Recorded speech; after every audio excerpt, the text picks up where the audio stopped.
All of you. आज हम BA तृतीय वर्ष, जिसकी बुक का जो नाम है आधुनिक भारत का इतिहास, जिसमें कि 1740 से लेकर 1950 तक की घटनाओं का विवरण इसमें दिया हुआ है। यह जो बुक है वो BA फाइनल ईयर की फर्स्ट बुक है। इसके अंतर्गत आज का जो हमारा टॉपिक रहेगा वो है मैसूर आंग्ल युद्ध। आज के जो हमारा टॉपिक है वो मैसूर आंग्ल युद्ध से है। तो इसके अंतर्गत हम जानेंगे कि किस प्रकार मैसूर आंग्ल युद्ध, 4 मैसूर आंग्ल युद्ध भारतीय इतिहास में लड़े गए। तो इसके अंतर्गत जो प्रथम आंग्ल मैसूर युद्ध है, प्रथम आंग्ल मैसूर युद्ध 1767 से लेकर 69 तक लड़ा गया था। अर्थात यह जो युद्ध है अंग्रेजों व हैदर अली के बीच 1767 से लेकर 1769 ईस्वी के बीच लड़ा गया था। इस युद्ध में विजयी रहा था हैदर अली और अंग्रेज इसमें क्या हो गए थे, पराजित हो गए थे और मद्रास की संधि के साथ ही यह युद्ध क्या हो गया था, समाप्त हो गया था। तो इसके पश्चात लड़ा गया था द्वितीय आंग्ल मैसूर युद्ध। ये युद्ध लड़ा गया था 1780 से लेकर 1784 ईस्वी के मध्य। यह युद्ध भी अंग्रेजों व हैदर अली के बीच लड़ा गया था। मद्रास की संधि का उल्लंघन करने के परिणाम स्वरूप ही द्वितीय आंग्ल मैसूर युद्ध हुआ था।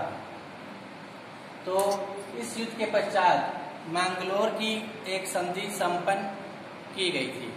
तो प्रथम आंग्ल मैसूर युद्ध में मद्रास की संधि संपन्न हुई थी अंग्रेजों में और हैदर अली के बीच, जिसके अनुसार यह तय किया गया था कि अब जो प्रदेश जीते हुए थे वो उन्होंने आपस में एक दूसरे को लौटा दिए थे और भविष्य में अगर कोई आक्रामक स्थिति उत्पन्न होती है तो ये आपस में एक दूसरे का क्या करेंगे, सहयोग करेंगे।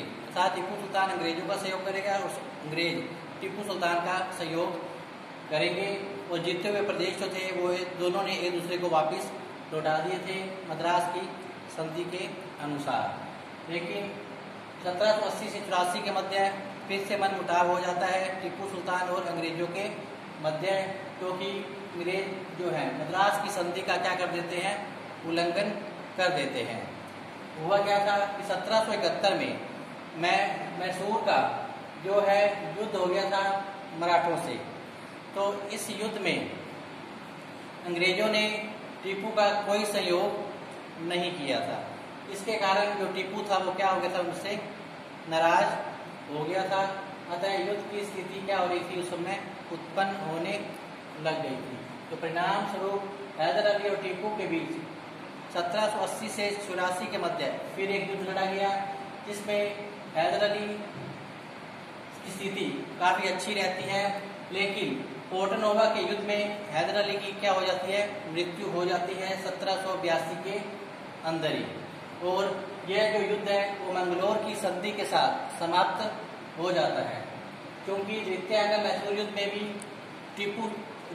हैदर अली विजयी रहता है, लेकिन उसकी पोर्टनोवा के युद्ध में मृत्यु होने के कारण, हैदर अली की मृत्यु होने के कारण इस युद्ध का जो संचालन है वो टीपू सुल्तान के द्वारा किया जाता है और बाद में मैंगलोर की संधि के साथ ही जो द्वितीय आंग्ल मैसूर युद्ध है उसकी क्या हो जाती है, समाप्ति हो जाती है। तो इस प्रकार द्वितीय आंग्ल मैसूर युद्ध के पश्चात फिर से एक युद्ध लड़ा जाता है तृतीय आंग्ल मैसूर युद्ध, जो कि लड़ा गया था 1790 से लेकर 1792 ईस्वी तक। तो यह जो युद्ध है वो टीपू सुल्तान और अंग्रेजों के मध्य लड़ा गया था और यह जो युद्ध है वो श्रीरंगपट्टम की संधि के साथ ही समाप्त हो जाता है। और इसके पश्चात चतुर्थ आंग्ल मैसूर युद्ध फिर से लड़ा जाता है 1799 में। यह युद्ध भी टीपू सुल्तान और अंग्रेजों के मध्य लड़ा जाता है, जिसमें अंग्रेज क्या रहते हैं, विजयी रहते हैं और टीपू सुल्तान लड़ता हुआ वीर गति को प्राप्त हो जाता है। तो इस प्रकार इतिहास में 4 आंग्ल मैसूर युद्ध लड़े गए, जिनका जो वर्णन है वो आपको स्पष्ट कर दिया गया है। प्रथम आंग्ल मैसूर युद्ध 1767 से 69 ईस्वी किस इसमें हुआ था? अंग्रेजों व हैदर अली के बीच में यह युद्ध लड़ा गया था। प्रारंभ में हालांकि इस युद्ध में अंग्रेजों को विजय मिली थी, लेकिन हैदर अली की सेना जो है मद्रास पहुंच गई। हैदर अली की जो सेना है वो मद्रास तक पहुंच गई, तेजी से बढ़ती हुई, और अंत में अंग्रेजों की क्या होती है, इस युद्ध में हार हो जाती है और मद्रास की संधि के साथ ही यह जो युद्ध है समाप्त हो जाता है। तो इस प्रकार मद्रास की संधि का उल्लंघन जब किया जाता है तब द्वितीय आंग्ल मैसूर युद्ध लड़ा जाता है। 1780 से 84 के मध्य यह युद्ध लड़ा जाता है। तो इसी श्रृंखला में मद्रास संधि का उल्लंघन होने पर द्वितीय आंग्ल मैसूर युद्ध लड़ा जाता है, जिसमें हैदर अली चूंकि विजयी रहता है, लेकिन उसकी मृत्यु के बाद उसके पुत्र टीपू सुल्तान द्वारा युद्ध जारी किया जाता है और मैंगलोर की संधि के साथ ही यह युद्ध क्या हो जाता है, समाप्त हो जाता है। तो मंगलोर की संधि के अनुसार अंग्रेजों ने वचन दिया कि भविष्य में वो कभी भी मैसूर राज्य के आंतरिक मामलों में हस्तक्षेप नहीं करेंगे। इसी के साथ ही मंगलोर की संधि के साथ ही द्वितीय आंग्ल मैसूर युद्ध क्या हो जाता है, समाप्त। लेकिन शीघ्र ही टीपू सुल्तान और अंग्रेजों के मध्य मनमुटाव हो जाता है, जिसका परिणाम क्या निकलता है, तृतीय आंग्ल मैसूर युद्ध, जो कि लड़ा गया 1790 से लेकर 92 ईस्वी के मध्य, जो कि श्रीरंगपट्टम की संधि के साथ समाप्त हो जाता है। इसी के पश्चात चतुर्थ आंग्ल मैसूर युद्ध, जो कि 1799 में लड़ा गया। इस युद्ध में टीपू सुल्तान लड़ता हुआ वीर गति को प्राप्त होता है और अंग्रेज इस युद्ध में क्या रहते हैं, विजयी रहते हैं। तो द्वितीय आंग्ल मैसूर युद्ध के समय जो वहां का जो गवर्नर था वो था वार हास्टिंगस। द्वितीय आंग्ल मैसूर युद्ध में जो गवर्नर था वो था वारेन हास्टिंगस, और तृतीय आंग्ल मैसूर युद्ध में वहां का जो गवर्नर था वो था कॉर्नवालिस। जबकि चतुर्थ आंग्ल मैसूर युद्ध में जो गवर्नर था उस समय वो था वेलेंजली। तो प्रथम आंग्ल मैसूर युद्ध में गवर्नर था ही नहीं, क्योंकि गवर्नर की जो स्थापना है द्वितीय आंग्ल मैसूर युद्ध के समय हुई थी। तो इस प्रकार 4 आंग्ल मैसूर युद्ध लड़े जाते हैं, उनका वर्ष और यह युद्ध किन किन के मध्य हुआ, कौन सा पक्ष इसमें विजयी रहता है। तो आज का जो हमारा टॉपिक है वो तृतीय आंग्ल मैसूर युद्ध के संबंध में विस्तार पूर्वक चर्चा करने से है। तो आइए अब हम चलते हैं तृतीय आंग्ल मैसूर युद्ध, जो कि लड़ा गया था 1790 से लेकर 92 ईस्वी तक। 1790 से लेकर 1792 ईस्वी तक यह जो युद्ध है टीपू सुल्तान और अंग्रेजों के मध्य लड़ा गया था, और इस युद्ध की जो समाप्ति है श्रीरंगपट्टम की संधि के साथ हो जाती है। तो अब हम चलते हैं तृतीय आंग्ल मैसूर युद्ध, जो कि टीपू सुल्तान और अंग्रेजों के मध्य लड़ा जाता है। तो इस युद्ध के कारणों को जानने से पूर्व हम टीपू सुल्तान के बारे में प्रारंभिक जानकारी प्राप्त करते हैं। तो टीपू सुल्तान था वो हैदर अली का पुत्र था, जो कि मैसूर के शासक थे। टीपू का जो जन्म है वो 1749 ईस्वी में हुआ था। वह शिक्षित था और उसे अनेक भाषाओं का अच्छा ज्ञान था। उसने हैदर अली के साथ अनेक सैनिक अभियानों में क्या लिया था, भाग लिया था, और 7 दिसंबर 1782 को हैदर अली की क्या है, पोर्टनेवा के युद्ध में मृत्यु हो जाती है, और उसकी मृत्यु के बाद जो टीपू है वो मैसूर का क्या बनता है, शासक बनता है, अर्थात गद्दी पर बैठता है। तो जब टीपू सुल्तान मैसूर का शासक बनता है उस समय दक्षिण भारत की जो राजनीतिक स्थिति थी वो काफ़ी जटिल थी, क्योंकि उस समय मराठे और निजाम दोनों ही मैसूर की राजनीति में हस्तक्षेप करना चाहते थे। अतः टीपू ने विस्तारवादी नीति अपनाकर उसने अपने विरोधियों का सफाया करने का निश्चय कर लिया था। फिर इस प्रकार जो टीपू है वो एक महत्वाकांक्षी सम्राट था। महत्वाकांक्षी सम्राट अर्थात शासक था। जो टीपू था वो अंग्रेजों को अपना प्रबल शत्रु मानता था। जैसा कि हैदर अली और अंग्रेजों के मध्य भी संबंध खराब रहे थे, और टीपू भी अंग्रेजों को अच्छा नहीं मानता था। और यद्यपि 1784 में मैंगलोर की संधि के द्वारा शांति स्थापित हो गई थी, परंतु शीघ्र ही दोनों पक्षों के बीच क्या हो गया था, मनमुटाव की स्थिति उत्पन्न हो गई थी। परिणाम स्वरूप 1790 में तृतीय आंग्ल मैसूर युद्ध छिड़ा, जो कि 1792 ईस्वी तक चला और श्रीरंगपट्टम की संधि के साथ ही यह युद्ध क्या हो गया, समाप्त हो गया था। तो तृतीय आंग्ल मैसूर युद्ध जो कि टीपू सुल्तान और अंग्रेजों के मध्य लड़ा गया था, उसके जो कारण है वो निम्नलिखित है। नंबर 1 है एक दूसरे के प्रति घृणा का भाव होना, अर्थात अंग्रेज और टीपू दोनों ही एक दूसरे के प्रति क्या रखते थे, घृणा का भाव रखते थे। टीपू अपने पिता हैदर अली की भांति अंग्रेजों से घृणा करता था और मैसूर राज्य की राजनीति में वो अंग्रेजों का हस्तक्षेप सहन करने को बिल्कुल भी तैयार नहीं था। वह अंग्रेज दूसरी तरफ जो अंग्रेज थे वो भी टीपू को अपना शत्रु मानते थे और उसे घृणा करते थे।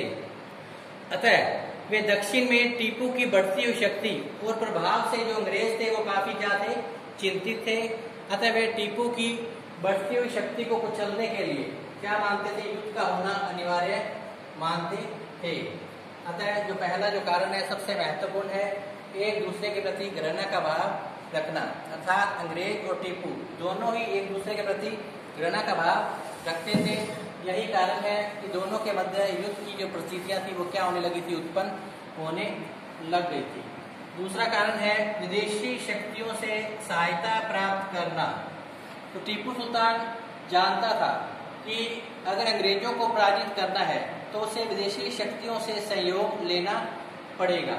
अतः उसने कस्तूनिया और फ्रांस से विदेशी सहायता प्राप्त करने का क्या किया, निश्चय किया, जिससे अंग्रेज काफी क्या हुए, चिंतित हुए। उन्हें ऐसा लगने लगा कि जो टीपू है फ्रांस और कस्तूनिया के सहयोग से उन्हें क्या कर देगा, युद्ध में पराजित कर देगा। अतः इस बात को लेकर दोनों पक्षों में क्या हो गया, तनाव की स्थिति उत्पन्न हो गई और युद्ध की जो स्थिति थी वो अब बनने लग गई थी। तो टीपू जो था वो विदेशी शक्तियों के सहयोग से अंग्रेजों की शक्ति को कुचल देना चाहता था। अतः उसने अंग्रेजों के विरुद्ध विदेशी शक्तियों से सहायता लेने का प्रयास शुरू किए। 1786 में उसने क्या किया, गुलाम अली खां के नेतृत्व में एक प्रतिनिधिमंडल जो वो कहाँ भेजा, उसने फ्रांस की ओर भेजा। एक प्रतिनिधिमंडल जो है टीपू सुल्तान ने फ्रांस की ओर भेजा और उससे मित्रतापूर्ण संबंध कायम करने का उसने क्या किया, अच्छा प्रयास किया।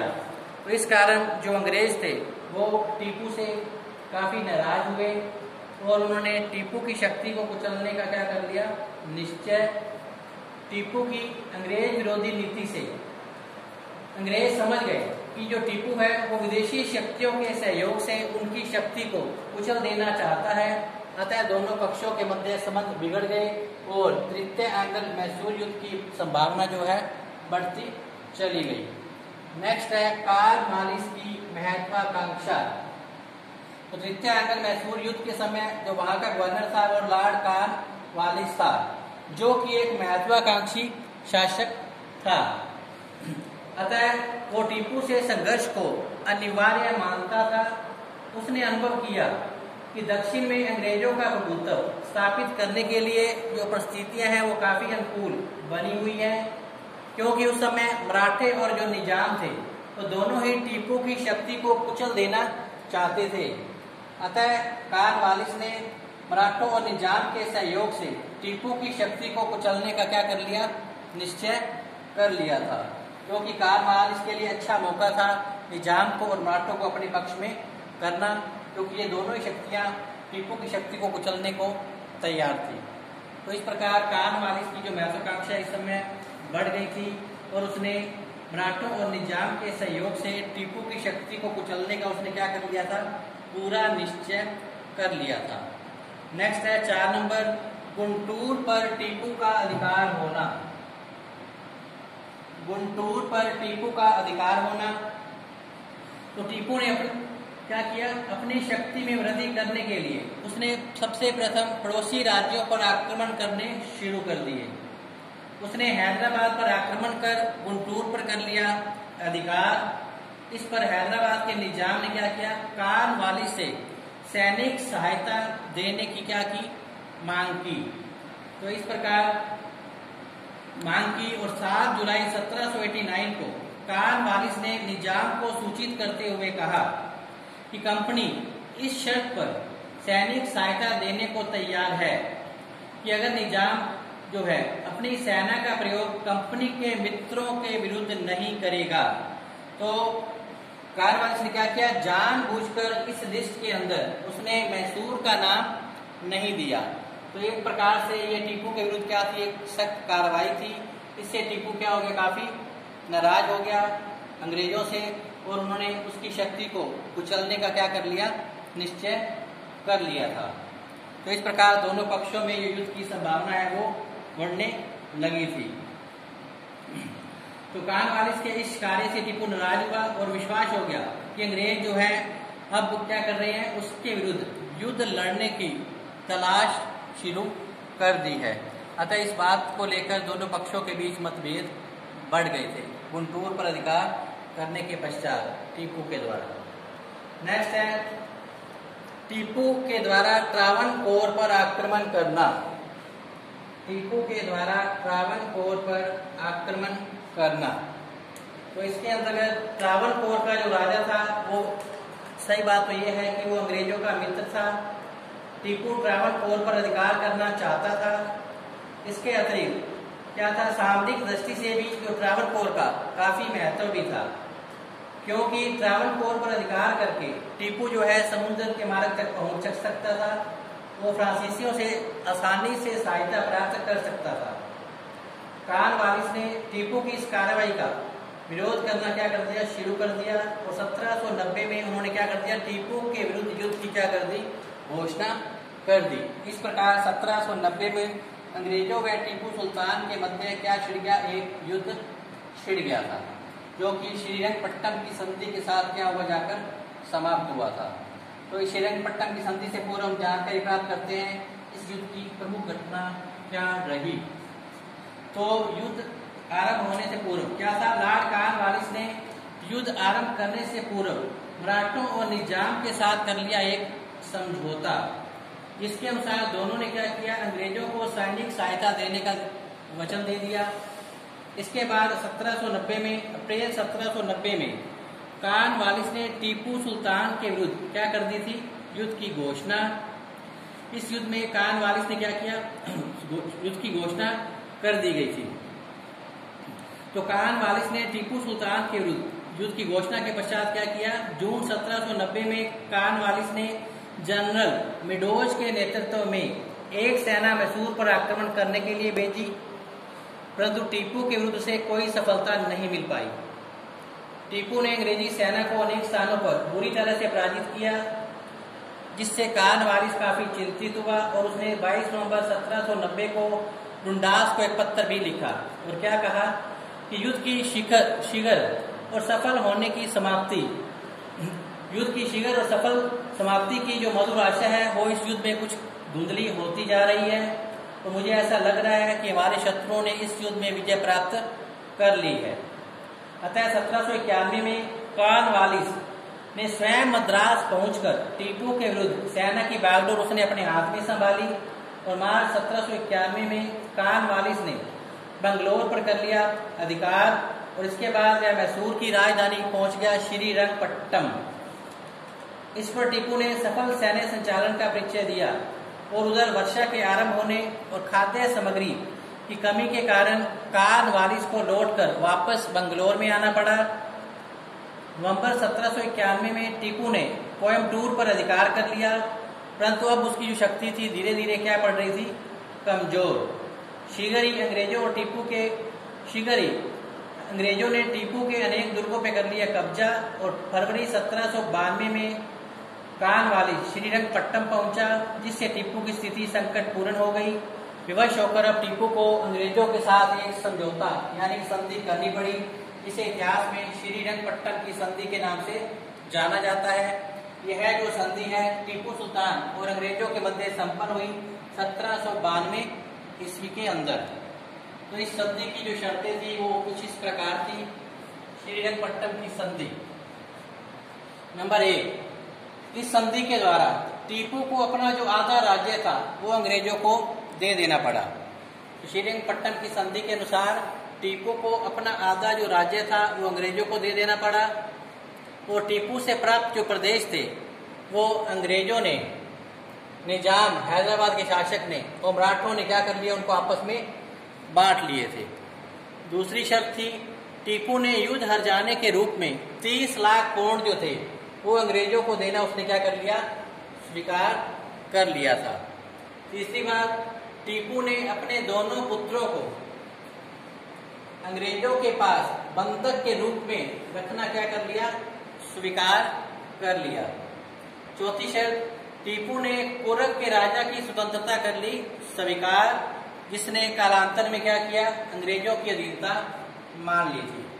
तो इस प्रकार तृतीय आंग्ल मैसूर युद्ध है वो श्रीरंगपट्टम की संधि के साथ ही क्या हो जाता है, समाप्त हो जाता है। तो अब तृतीय आंग्ल मैसूर युद्ध की कारण को जानने के पश्चात अब हम जानकारी प्राप्त करते हैं श्रीरंगपट्टम की संधि के पश्चात इसके क्या परिणाम रहे। तो आइए अब हम चलते हैं तृतीय आंग्ल मैसूर युद्ध के श्रीरंगपट्टम की संधि के पश्चात इसके क्या परिणाम रहे थे। तो इस युद्ध के परिणाम स्वरूप क्या हुआ था, टीपू की शक्ति और प्रतिष्ठा को पहुंचा प्रबल आघात। क्योंकि इस युद्ध में टीपू को क्या करना पड़ा था, आत्मसमर्पण करना पड़ा था और श्रीरंगपट्टम की संधि के लिए उसे क्या होना पड़ा, तैयार होना पड़ा था, जिसके अनुसार उनमें आपस में समझौता हुआ और टीपू को अपना जो आधा राज्य है वो अंग्रेजों को दे देना पड़ा था और टीपू ने युद्ध हार जाने के रूप में भी 30 लाख पाउंड जो है वो अंग्रेजों को दे दिए थे और टीपू ने अपने दोनों पुत्रों को भी बंधक के रूप में अंग्रेजों के पास रख छोड़े थे। तो इससे टीपू की शक्ति और प्रतिष्ठा को पहुंचा प्रबल आघात। अतः वो इस बात को लेकर काफी क्या था, निराश भी था। दूसरी बात, परिणाम जो रहा वो था मैसूर राज्य की जो सुरक्षात्मक व्यवस्था है वो अब क्या हो गई थी, छिन्न भिन्न हो गई थी। क्योंकि तृतीय आंग्ल मैसूर युद्ध में जैसा कि अंग्रेज विजय रहे थे, अर्थात जो कार्नवालिस है उसने इस युद्ध में क्या कर ली थी, एक तरह से आंशिक रूप से विजय प्राप्त कर ली थी और टीपू को श्रीरंगपट्टम की संधि के लिए क्या कर लिया था, बाध्य कर लिया था। इससे जो मैसूर राज्य की जो सुरक्षात्मक व्यवस्था थी वो क्या हो गई थी, एक तरह से छिन्न भिन्न हो गई थी, अर्थात मैसूर की जो शासन व्यवस्था है वो गड़बड़ा गई थी क्योंकि अंग्रेजों का हस्तक्षेप अब बढ़ गया था। तीसरी बात, अंग्रेजों की शक्ति और प्रभाव में क्या हुई, वृद्धि। तो तृतीय आंग्ल मैसूर युद्ध में जैसा कि टीपू की शक्ति और प्रतिष्ठा को आघात पहुंचा, उसी प्रकार अंग्रेजों की शक्ति और प्रभाव में क्या हो गई, वृद्धि हो गई और अंग्रेजों की शक्ति और प्रभाव में काफी वृद्धि होने से उनका जो अब अंग्रेजों का जो साम्राज्य विस्तार की जो महत्वाकांक्षा है वो और ज्यादा अब बढ़ गई थी। नेक्स्ट है मैसूर की आर्थिक दशा खराब होना। तो इस युद्ध के पश्चात मैसूर की जो आर्थिक दशा थी वो खराब हो गई थी क्योंकि इस युद्ध में उसे श्रीरंगपट्टम की संधि के अनुसार 30 लाख पाउंड तो अंग्रेजों को ही देना पड़ा था और इस युद्ध में जन जन की भी हानि हुई थी। उसके अनेक सैनिक मारे गए थे और राजकोष पर क्या पड़ा था, विपरीत प्रभाव पड़ा था। तो इस प्रकार इस युद्ध के परिणाम स्वरूप मैसूर की जो आर्थिक दशा थी वो क्या हो गई थी, खराब। फिर इस प्रकार नेक्स्ट जो परिणाम रहा वो था इसका अस्थायी संधि सिद्ध होना। यह जो श्रीरंगपट्टम की संधि थी वो स्थायी संधि नहीं रह पाई क्योंकि इस संधि जो थी वो अपमानजनक थी। अतः टीपू सुल्तान जो है अपने साथ हुए पराजय का बदला लेना चाहता था।